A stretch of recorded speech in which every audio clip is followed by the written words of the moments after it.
Hi, guys. My name is Nina Means. Welcome back to ACCFI Presents.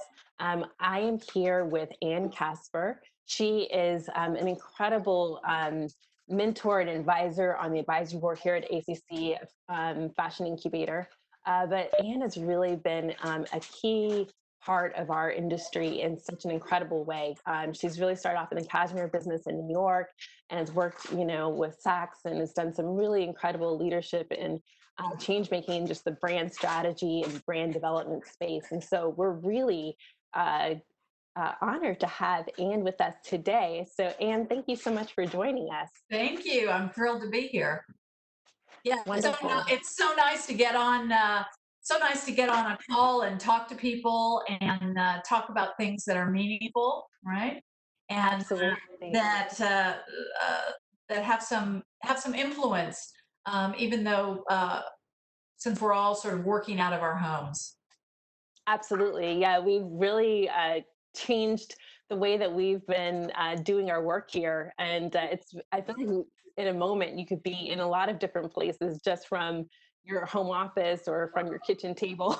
That's Things right. have changed so drastically. That's right. I've been seeing a lot of brands trying to, redirect themselves during this time. And, Mhm. just with your, strong background in brand strategy and brand development, I'm always curious to ask, the experts, how are people doing this? Where have you seen some wins?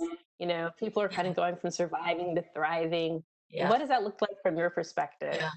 I mean, it's huge. It's really been huge. I think that the first quarter of the year, everybody sort of went into shock. And how do you pivot? How do you move? How do you take your business? How do you deal with it? And then the second quarter, a number of brands have really found, as they say, the secret sauce, or found certain things that have been working for them, and taking it into the third quarter. So I think, ideally, my experience has been with, a number of different people that I've been working with. Everybody sort of locked down and went into survival mode. Okay, what's the worst case scenario? What do we need to do? Thank God the federal government came in to help people, so they didn't have to let people go, or they furloughed people. And that was, the number one most important thing. How do you take care of your employees, and how do you make sure that the company is going to survive? So if you made it past that, which most people that I know did, you sort of had to pivot next into, what does my customer need? What does my customer want? Mhm. And are we aligned with that as a company, or do we need to sort of move into a different direction with our resources, or what it is that we're doing? And the key to that has really been to communicate. Right? How are you Yeah, communicating? absolutely. If they didn't have a website, boom, they got a website. If they didn't, Hmm. if things weren't selling, right, what could they produce that would sell, and at what price point? And I think social media has and continues to have a huge influence on that, in what's happening in companies, and going with that. And also, I think the sort of smaller to mid-sized companies have been able to pivot a little bit faster than Yeah. your larger stores. You definitely see it in retail, Hmm. because although they have, in some instances, they have more to lose because of the smaller margins and the smaller amount of money, but they can move a lot faster, and Absolutely. create a lot more things. And I think that what everybody didn't realize, and what I have really loved seeing, is the community that has come together in every industry. And we've seen it in the fashion industry also. So that factories and suppliers and artists and, everyone has sort of been willing to work with each other to sort of figure it out, because every sort of spoke in the bicycle wheel needs to work, and sort of Absolutely. needs to figure it out. So that's been a huge, huge win for everybody. But I think, Absolutely. Go yeah, ahead. Well, there's something you said that I was really curious about. Whenever you're talking about, social media and kind of community building and keeping that conversation going, you know, um, what do you see as a need kind of in this space where everyone's so far apart? Like, how Yeah. are people doing that? Like, how does Yeah. that happen in a brand space? Yeah, I think it's really important that you really sit down and really look at your mission statement and really look at who your community and who your customer is to make sure that you are on brand so that every Mm, decision that you make is on brand and can answer those, three questions or five questions that you have for your brand, and you start from there. And then you okay. reach out to, to your customers with surveys, with videos, with, how you're posting or how, sort of how you're talking to them. And and looking at the data. Data is hugely important right now, right? Mm, You know, mhm. how many times are they filling their basket and not buying? What are they looking at? What are they buying? How many pieces are they buying? And why? And when you talk to them, what is that reaction? So that is, to me, that's just no. Those are the top two things. And then I think, Absolutely. yeah. And then I think, the other thing too is you have to really make sure that you have people around you, right, that can help you, right? Mm, And that is community. That's both personal, professional, and in the business, right? So that you are not isolated. And carving out the time, mental health is a huge thing right now too. So you have to, carve out that time for yourself, but carve out that time and think about the mental health of your business. absolutely. That's such a huge deal right now. I think that people kind of, depending on how you handle isolation, sometimes Yes. entrepreneurs typically are, solopreneurs, or they have contractors, or maybe just a handful of Right. employees. But you're right, there's definitely a mental health of the business as well. So, can you talk a little bit more about what that means? Well, I think you have to recognize kindness. A Mhm. lot of people are talking about that right now, but it doesn't. It only helps you to take a little extra minute to say, "How are you? What are Mm, you doing in your company with your vendors, with your suppliers, with your customers? This is what we're doing, and rather than, where's my order or get that out or, mm, those kind of things. And to really take that time to touch base. I mean, if you're doing Zoom calls with your staff or your team or, whoever it is, take that first 5 minutes, first 10 minutes to sort of check in with everyone. It mhm. doesn't have to be a therapy session, but it needs to be something to say, hey, are you doing okay? And, how's it working? I mean, everybody needs to pivot, right? So you're constantly pivoting, whether it's every day Right. or every week, and you need to sort of reevaluate the process and Mhm. reevaluate the communication of how That's how's great. it working. I love that you're so, I think a lot of times when we start businesses, we forget that there's people who make it happen. Mhm. And it's like you just see the brand, or you see the entity, or you see the product, but you're not always thinking about the transparency of how all of those individual people are functioning, Right. mental health, Yeah. processes, all of that, Right. in a really difficult time for a lot of people. There's a lot of uncertainty going on. You're kind of going into a bit about, you know, just operations and process, and getting some guidance on like the mission, and how do brands tap into support for that? I think small businesses are still grappling with how they identify during this time. Yeah. I think it's really important that you have a board or you have sort of that unofficial board Mm, of mentors, of experts, of different people. One of the biggest mistakes that I think a lot of times people make is that they think that they have to give a piece of their company away in order to get an expert to help them, or sort of do other things. And my philosophy, and usually what I tell my clients and people that I mentor is, pay people. You need to pay people. Go find the best people that you can, or do some different things. Be very clear on what the ask is and what you need at the moment. And if you don't know, right, that's okay. But be very clear on what it is that you're trying to say. Like, I don't know what I need, but this is what's happening, and I'm not quite sure how to work at it. And people will definitely help you and always offer to pay. Always offer to pay because That's great. I believe that there's something that happens when there's an exchange. And Mm, more than likely, if you're working with a consultant or you're working with someone else, they will give you a lower rate, but you get so much more respect by mm, offering, right? right. And you take it a little bit more seriously too when you have to pay for something. And more than likely, people will give you so much more than what you asked for, right? Hmm.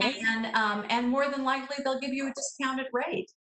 I think, for me, it all goes back to honesty and transparency. What is it? Brene Brown always talks about vulnerability.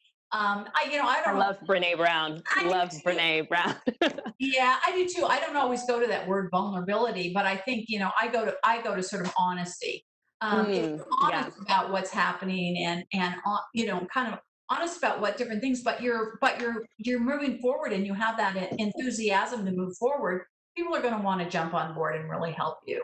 And I think, Absolutely. yeah, and I sometimes people always say, well, where do I find these people? How do I don't know anyone or I'm not involved in that. And I think especially right now, since so many people are working from home and don't have that liberty, it's really LinkedIn is a huge resource, right? You start Hmm. there. You start with the any community groups that you belong to, or you just start with your circle and say, Right. "This is what I'm looking for. Can you Hmm. can you connect me with some different people?" And Absolutely. yeah, and you should never have any qualms about asking for help. I mean, life is about asking for help. And I think a lot of us have conditioned, have been conditioned that you should be able to do a lot on your own. We're a very Yes. independent kind of culture, Right. and so the idea of asking for help says there's a deficit or there isn't, or it, and not one that's appropriate at times, but the Yes. truth is that nobody gets anywhere without the help of other people. Right. So, we've got to get comfortable with that Yes. honesty, as you're saying, to say, hey, this is not my strong suit. I need some support here. Exactly. Um, Exactly. And that's an exercise that you need to do in your company. And that's an exercise you need to do personally. What are your mhm, strengths? What are you good at? And what are you not mhm, good at? What do you not enjoy doing? Right. mhm. And then you find those people to work with you or to help you. And if you can't afford to hire someone, you hire someone for an hour or for 2 hours, right? Or you find That's good someone to advice. sort of work along with you at that time.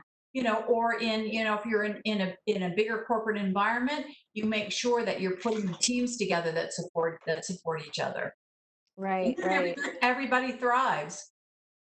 I really appreciate that because I think that sometimes as we're looking at the landscape of other, how are people able to afford to work with someone? Mhm. They may realize that they need support, and they may even be able to identify the area that they need it, but then being able to engage with a professional may be, cost prohibitive, or the Mhm. kind of professional that they really want to work with, is, Yes. maybe they're a bit out of their league. But I love the advice of saying, well, get an hour, get 2 hours, that could really transform, Yeah, your experience.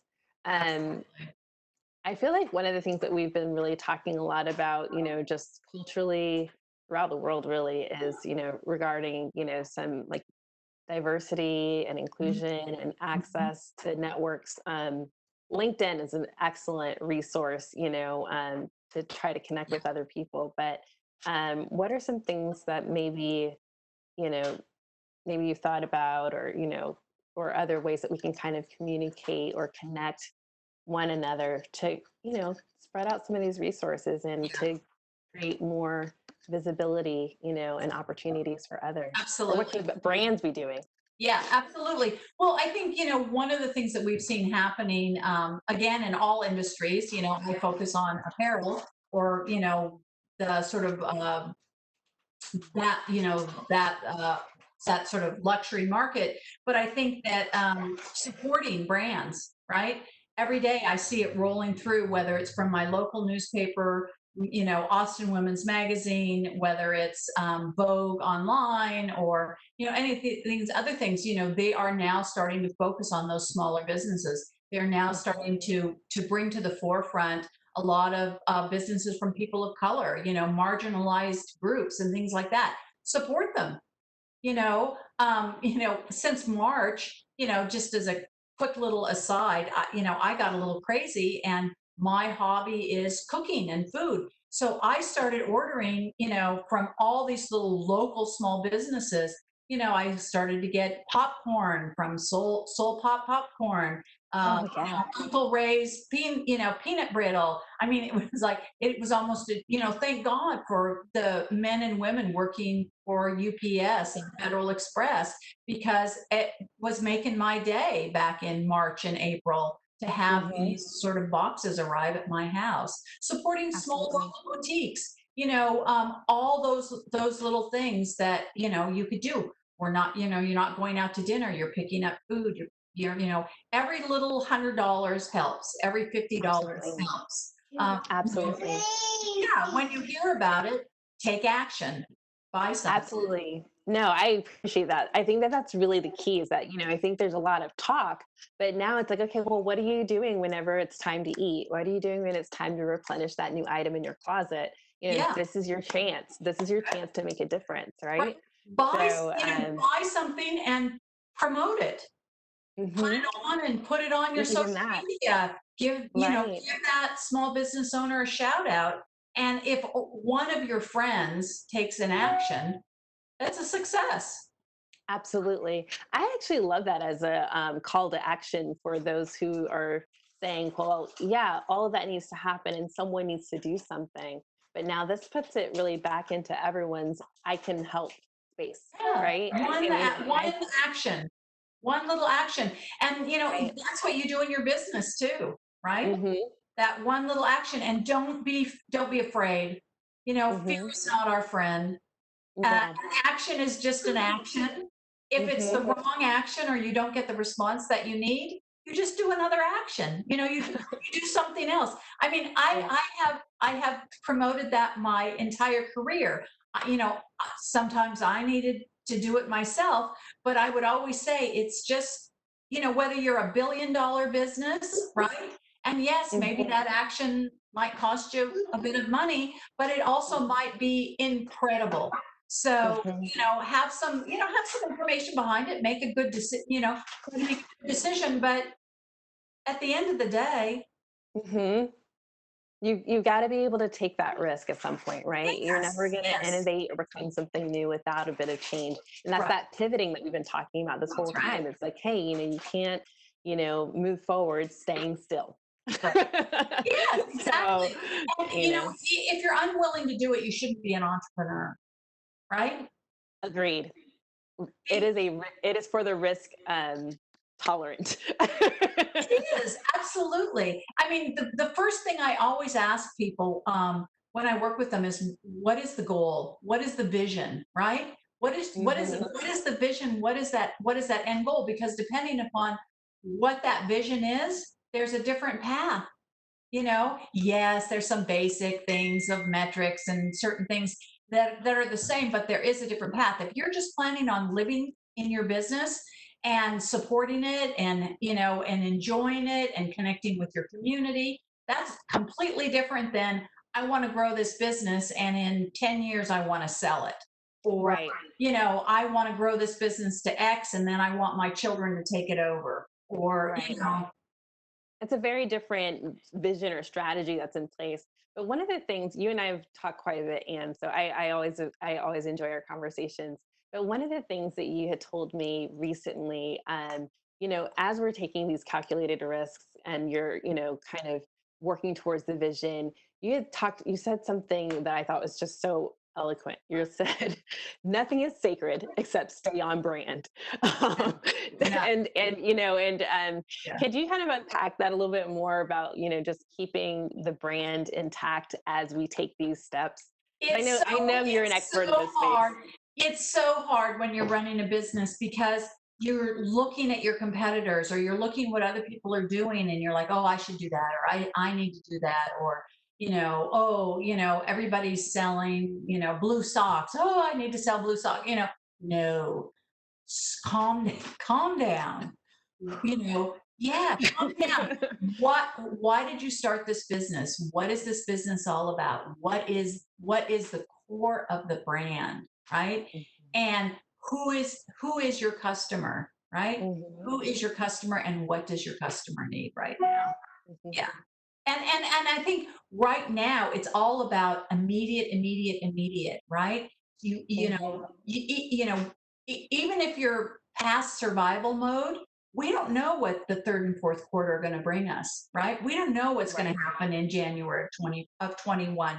You may end up in survival mode next year at this time. So, you have to think about what can you sell right now, right? What can make that happen? Don't get too deep in it. Keep moving, but then also make sure that you're thinking about product for the future. Right? What do you have out there? And making sure that you have a tier of price points, right? Because the Right. worst thing that you can do is say, "Oh, I can't sell $1,000 glass." That's just not. It's not going to happen. But you know what? You might be able to. We always underestimate our customer. Oh, Ugh. she'll only buy $20 t-shirt, Hmm. right? No, Maybe. you do some testing, do some testing, Right, do right. some do Okay. some smaller amounts, do some different things constantly. Don't just keep doing the same thing because your customer's Mhm, going to get really bored. The same, mm, same thing with your social media and your marketing. The customer's going to get really, really bored. Sort of you we're all at home, we're all getting inundated, we're all working, we're all doing all these different things. So delight me, right? yes, Delight me. absolutely. Bring me some joy, make me laugh, or whatever it is that works for your brand. Mhm, Educate me. Tell me what you're doing, right? I mhm, mean, I want to support. I can tell when a brand's being truthful or not being truthful, right? I can tell when it's a corporate brand and not a corporate brand when the founder, you can maybe it's just me, but I can usually tell when a founder is still involved in the company. mm. There's a Yeah, soul that's no, you're still right. there, right? Yeah, no, you're absolutely right. You can feel it. You can feel the presence of the founder. That's actually a really great distinction. Whenever the founder is making their presence felt in this space, I mean, I know that whenever we're talking about, social media and the voice there, I think that translates across the product as well. What um how do they keep that authenticity as it grows, though? I think It's sometimes it's a hard. big It's really, yeah. really hard, and every company really struggles with it. And it really comes down to sort of laying that foundation of the mission, the values, right? The Mhm, values, the ethics. When you think about through the past of certain companies that have done really well at a certain point. It's that $1 billion. It's kind of right under that $1 billion when companies get sold, mhm, or maybe even a little bit smaller than that. They sort of lose that, and I think part of it is the I don't know. It's a really tough thing to answer. It's really about the people and who carries that DNA forward and who has that mhm, experience and making sure that it rolls down. I'm not sure it's possible. You know, mhm. I'm Yeah. not sure it's completely possible because you look at Apple, right? You look Mhm. at Patagonia. You look at um, I'm just thinking about some of these great brands that have sort of gone through J. Crew, right? Right. That they had a couple of reiterations through the years, but then Mhm, new people come in and they don't have that DNA uh, mhm. of that mission. It becomes something else, and I think Right. I'm not sure, even Macy's, right? Even Bloomingdale's, some of you have, it's different leadership. It really comes down to the leadership and what is the vision of that leadership at the time. Yeah. Ralph Lauren has gone through ups and downs, and you've sort of seen that through the decades, but it's always sort of come back to the core brand and the core mission, and that's because Ralph is still alive and Mm. he's still involved. Right, right. No, that's such a strong message because these brands have had decades of business behind them. And so Yeah. as, brands are looking to create that thing, right? That je ne sais quoi, that, that connection, Right. people who use Apple products are Apple, like it's a family, it's a Yeah. lifestyle, it's a, Yeah. there's a whole um space that you inhabit with that, but similarly, like as Well, brands the are kind of creating interaction. their I mean, voices. yeah, and I Yeah. think the interaction, and you see it, and again, it depends on leadership and the whole product. Product is always Hmm. number one. Product, product, Hmm. product. Are you Yeah. delivering a great product, and is it the product that your customer wants, or that your customer doesn't know they want, but then discovers that they want it? And you see the leadership. You look at what Karl Lagerfeld done. You can look at how Gucci has kind of come back and the whole kind of thing, and it depends on who is that who is that figurehead, and what are they doing, and how is it getting marketed and communicated. But it always Absolutely. comes back to product. If you don't Right. have a good product, it's not gonna it won't work, no matter how Right. charismatic the person is. No, You you're have to absolutely change. right. You have to pivot. It's okay. You have to pivot, and you have to change. A lot of people would say that J. Crew, had great, was kind of consistent with their brand all the way through. So what happened, right? Did they not change fast enough? Did they not? I don't know. Somebody can do a paper on it, but what was that miss in there? Did the just Hmm. demographic change, and they didn't keep up Hmm. with that next generation coming through? Was it the quality of the product? Was it too much product? Mm. Sometimes, these public companies have to keep the profits rolling in. It's not always Right. a blessing to be public. Right. Yeah. I think that there's so much to be said for, um, you know, just how brands are deciding to grow. Yeah, It's not exactly. just, Like it's with, not with always going to be the same formula. yeah, and with small designers and new businesses and things like that, it's not always a blessing to be huge. It's not always a blessing to say I want to be, $1 billion company, or I want to be public. And I think Hmm. that's one of the conversations I always have with people, and that back to what is your vision, right? What is Hmm. that vision that you're going for? Um, Right.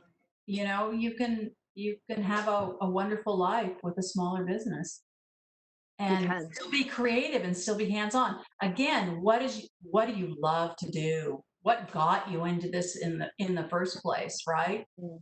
Um, finding that point. Where is your passion? I love it.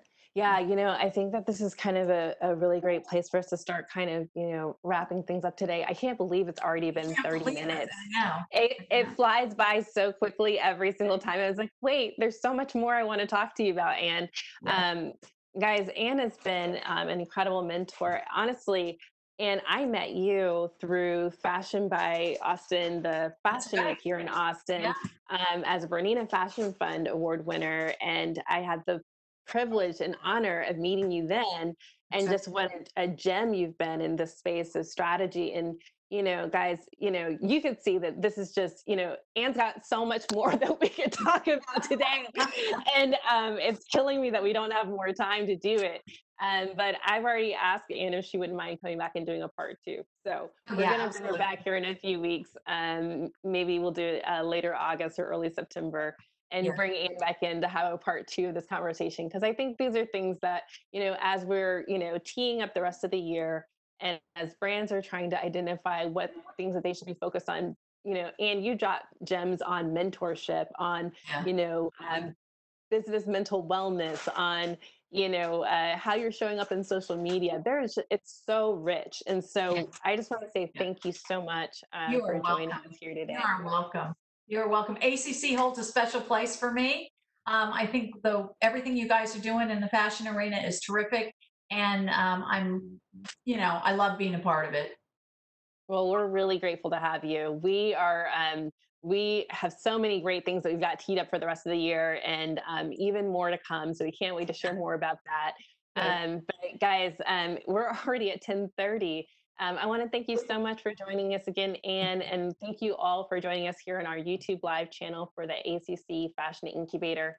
Again, my name is Nina Means. I'm the director for Austin Community Incubator, and If you want to follow us on our social media, I would highly recommend it. We've got some really great content out there, from LinkedIn to Twitter, Facebook, and Instagram. You can follow us at ACC Fashion Incubator. And if you want to keep up with some of the other content that we're doing, or you want to know what's going on in terms of programs at the Fashion Incubator, why don't you go ahead and join our email list at fashion.incubator@austncc.edu. So we'll be back here for another awesome time with another retailer, brands, industry veterans who really know the business. And we can't wait to bring you more content here. So subscribe to our channel here on YouTube, and you'll get all the notifications on everything that's going on at the Fashion Incubator. We will be back on Monday for Coffee Talk, and you'll be able to have coffee with me first thing on Monday morning to get a quick glimpse on what's happening in the industry today. So guys, thanks so much. And that's ACCFI Presents. Thank you, Anne. Oh, that was fantastic. Thank you. I had fun.